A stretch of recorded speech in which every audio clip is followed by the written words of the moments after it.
নমস্কার বন্ধুরা, এপিএল অ্যাপেলও তাদের কোয়ার্টার ওয়ান রেজাল্ট পাবলিশ করেছে। চলো দেখে নেওয়া যাক। প্রথমে আমরা ফিগারটা চেক করব। এখানে সমস্ত ফিগার কোটিতে আছে।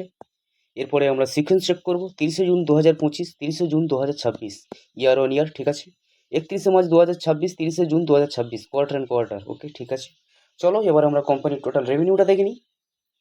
আগের কোয়ার্টারে ছিল 6,269 কোটি, আগের বছরে ছিল 5,169 কোটি এবং এই কোয়ার্টারে এসছে 5,606 কোটি।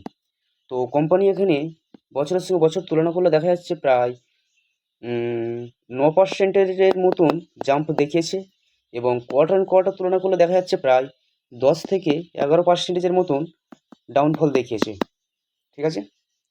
চলো এবার আমরা কোম্পানির টোটাল এক্সপেন্সটা দেখে নেব। আগের কোয়ার্টারে ছিল 5,849 কোটি, আগের বছরে ছিল 4,885 কোটি এবং এই কোয়ার্টারে এসছে 5,293 কোটি, ঠিক আছে। কোম্পানি তাদের খরচা মোটামুটি কন্ট্রোলেই রেখেছে। দেখা যাক কোম্পানি প্রফিট কেমন আনতে পারে।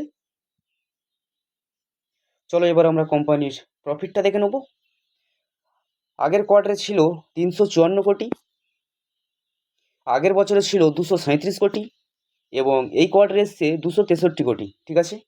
কোম্পানি এখানে বছরের সঙ্গে বছর তুলনা করলে দেখা যাচ্ছে প্রায় 11%-এর আশপাশে গ্রোথ নিয়ে এসছে এবং কোয়ার্টার অন কোয়ার্টার দেখা যাচ্ছে প্রায় 25 থেকে 26%-এর মতন ডাউন দেখিয়েছে, ঠিক আছে।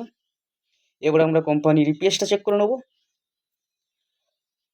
আগের বছরে ছিল 12 টাকা 76 পয়সা, সরি, আগের কোয়ার্টারে ছিল 12 টাকা 76 পয়সা, আগের বছরে ছিল 8 টাকা 55 পয়সা এবং এই কোয়ার্টারে এসছে 9 টাকা 48 পয়সা, ঠিক আছে। এখানেও সেম বছরের বছর গ্রোথ রেখেছে কিন্তু কোয়ার্টারে কোনো গ্রোথ দেখাতে পারেনি, ঠিক আছে। কোম্পানি মোটামুটি একটা ডিসেন্ট নাম্বার নিয়ে এসছে। তবে দেখা যাক মার্কেটে এই শেয়ারটির প্রতি কেমন রিয়াকশন দেখায়। যদি ভিডিওটি ভালো লাগে তাহলে অবশ্যই লাইক করবেন এবং আরও আপডেট পেতে আমাদের সঙ্গে থাকবেন। ধন্যবাদ।